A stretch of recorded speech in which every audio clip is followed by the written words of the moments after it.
Safari ಪುನರಾರಂಭ ಸರಿಯಲ್ಲ, ಹೀಗಾಗಿ ಪ್ರತಿಭಟನೆಗೆ ಮುಂದಾಗಿದ್ದೇವೆ. ಮೈಸೂರಿನಲ್ಲಿ ರೈತ ಮುಖಂಡ ಕುರುಬರೂರು ಶಾಂತಕುಮಾರ್ ಹೇಳಿಕೆ. ಸಫಾರಿ ಪುನರಾರಂಭ ಅವೈಜ್ಞಾನಿಕವಾಗಿದೆ. ಸರ್ಕಾರ ರಚನೆ ಮಾಡಿದ ತಾಂತ್ರಿಕ ಸಮಿತಿ ರೈತರ ಬಳಿ ಚರ್ಚೆ ನಡೆಸಿಲ್ಲ. ಸಫಾರಿಯಿಂದ ಕಾಡು ಪ್ರಾಣಿಗಳ ದಾಳಿ ಹೆಚ್ಚುತ್ತದೆ. ಕಾಡು ಬಿಟ್ಟು ಪ್ರಾಣಿಗಳು ನಾಡಿಗೆ ಬರುತ್ತದೆ. ಹಿಂದಿನ ಪ್ರಕರಣಗಳೇ ಇದಕ್ಕೆ ಸಾಕ್ಷಿ. ಹೀಗಾಗಿ ಸಫಾರಿ ಬಂದ್ ಮಾಡಿ ಎಂದು ನಾವು ಬೈಕ್ ರ್ಯಾಲಿ ಮಾಡುತ್ತಿದ್ದೇವೆ. ರೈತ ಮುಖಂಡ ಕುರುಬರೂರು ಶಾಂತಕುಮಾರ್ ಹೇಳಿಕೆ. ಇವತ್ತು ನಾವು ಮೈಸೂರು ಜಿಲ್ಲಾಧಿಕಾರಿಗಳ ಕಚೇರಿಗೆ ಅಂದರೆ ವಿಭಾಗಾಧಿಕಾರಿಗಳ ಕಚೇರಿ ಮುಂದೆ ಪ್ರತಿಭಟನೆಯನ್ನು ಮಾಡಲಿಕ್ಕೆ ಮೈಸೂರು ಚಾಮರಾಜನಗರ ಜಿಲ್ಲೆಯ ಕಾಡಂಚಿನ ರೈತರ ಜೊತೆಯಲ್ಲಿ ನಾವು ಹೊರಟಿದ್ದೇವೆ. ಸಫಾರಿ ಅನಾಹುತ ಏನಾಗ್ತಂದರೆ ಕಾಡಿನ ಒಳಗೆ ಇರತಕ್ಕಂಥ ಪ್ರಾಣಿಗಳು ಹೊರಗೆ ಬಂದು ಸುಮಾರು 4 ಜನ ರೈತರನ್ನು ಪ್ರಾಣಾಹುತಿ ತೆಗೆದುಕೊಂಡಿದ್ದಾರೆ ಹುಲಿಯಿಂದ. ಅಂಥ ಸಂದರ್ಭದಲ್ಲಿ ನಿಲ್ಲಿಸಿದಂಥ ಸಫಾರಿ ಇವಾಗ ಮತ್ತೆ ಆರಂಭ ಮಾಡಿದ್ದಾರೆ. ಇದು ಯಾವ ಪ್ರಭಾವಿಗಳಿಗೋಸ್ಕರ, ಯಾರ ಒತ್ತಡಕ್ಕೋಸ್ಕರ ಬಂದಿದ್ದಾರೆ ಸರ್ಕಾರ ನಮಗೆ ಗೊತ್ತಿಲ್ಲ. ಆದರೆ ರೈತರು ಈ ದೇಶದಲ್ಲಿ, ಈ ರಾಜ್ಯದಲ್ಲಿ ಸರ್ಕಾರಕ್ಕೆ ಓಟನ್ನು ಕೊಟ್ಟಿದ್ದಾರೆ. ಇಂಥ ರೈತರನ್ನು ರಕ್ಷಣೆ ಮಾಡಬೇಕಾದಂಥ ಸರ್ಕಾರ ತಾಂತ್ರಿಕ ಸಮಿತಿಯ ವರದಿ ಅಂತೇಳಿ ನಾಟಕ ಆಡ್ಕೊಂಡು ಸಫಾರಿಯನ್ನು ಮಾಡಿದ್ದಾರೆ. ಇದು ಸರಿಯಾದಂಥ ಕ್ರಮ ಅಲ್ಲ. ಆ ತಾಂತ್ರಿಕ ಸಮಿತಿಯಲ್ಲಿ ರೈತರ ಸಮಸ್ಯೆಯನ್ನು ಕೇಳಿಲ್ಲ, ರೈತರ ಪ್ರತಿನಿಧಿಯನ್ನು ಹಾಕಿಲ್ಲ. ಯಾವ ತಾಂತ್ರಿಕ ಸಮಿತಿ ಇದು? ರೈತರಿಗಾಗಿ, ರೈತರ ಅನುಕೂಲಕ್ಕಾಗಿ ಬೇಕಾದಂಥ ವಿಚಾರಗಳ ಬಗ್ಗೆ ಗಂಭೀರವಾಗಿ ಚಿಂತನೆ ಮಾಡದೆ ಮುಖ್ಯಮಂತ್ರಿಗಳು ಅಥವಾ ಅರಣ್ಯ ಮಂತ್ರಿಗಳು ಸಫಾರಿ ಅನುಮತಿ ಕೊಟ್ಟರನ್ನ ಧಿಕ್ಕರಿಸ್ತೀವಿ. ಸಫಾರಿ ಅನುಮತಿಯನ್ನು ನಿಲ್ಲಿಸದೇ ಇದ್ದರೆ ಖಂಡಿತವಾಗಲೂ ಕೂಡ ಇಡೀ 2 ಜಿಲ್ಲೆಯ ಲಕ್ಷಾಂತರ ರೈತರು ದೊಡ್ಡ ಹೋರಾಟವನ್ನು ಮಾಡಬೇಕಾಗ್ತದೆ.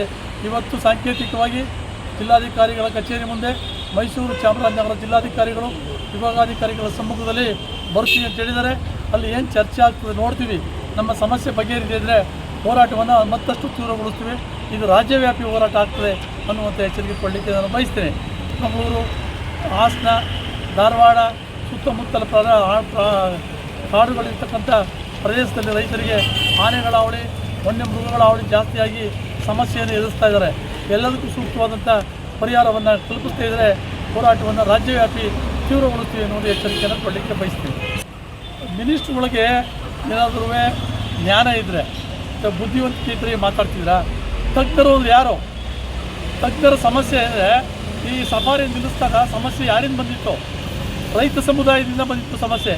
ಆ ರೈತ ಸಮುದಾಯನೇ ಕೇಳಿದ್ದೇನೆ, ರೈತ ಸಮುದಾಯದ ಪ್ರತಿನಿಧಿನೇ ಆಗ್ತೀನಿ. ನೀವು ತಜ್ಞರು ತಗೊಂಡು ಅವ್ರು ವರದಿ ಕೊಟ್ಬಿಟ್ರು ಅಂತ ಹೇಳಿ ಮಾಡಿದ್ರೆ ನೀವೇ ಹೇಳ್ತಿರಲ್ಲಪ್ಪ, 8 ಹುಲಿ ಇತ್ತು, ಈಗ 180 ಹುಲಿ ಆಗಿದೆ. 200 ಆನೆ ಇತ್ತು, 12,000 ಆನೆ ಆಗಿದೆ ಅಂತ ಹೇಳ್ತೀರಿ. ಕಾಡು ಪ್ರದೇಶ ಚಿಕ್ಕದಾಗಿದೆ ಅಂತೀರಿ. ಅವೆಲ್ಲ ಆಲೋಚನೆ ಮಾಡಬೇಕಲ್ಲ ನೀವು.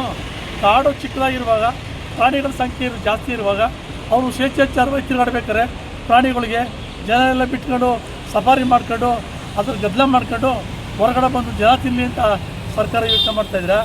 ರೈತರು ತಿನ್ನಲಿಕ್ಕೆ ಬಿಡೋದಿಲ್ಲ. ರೈತರು ಕಾಡಂಚಿ ವ್ಯವಸಾಯ ಮಾಡಲಿಕ್ಕೂ ಕೂಡ ಭಯ ಬೀಳ್ತಾ ಇದ್ದಾರೆ. ಈ ಹಿನ್ನೆಲೆಯಲ್ಲಿ ತಕ್ಷಣವೇ ಸಫಾರಿಯನ್ನು ನಿಲ್ಲಿಸಬೇಕು. ಸರ್ಕಾರ ಮಣಿಸೋದು ನಮಗೆ ಗೊತ್ತಿದೆ, ಸರ್ಕಾರ ಎಚ್ಚರ ಮಾಡೋದು ನಮಗೆ ಗೊತ್ತಿದೆ.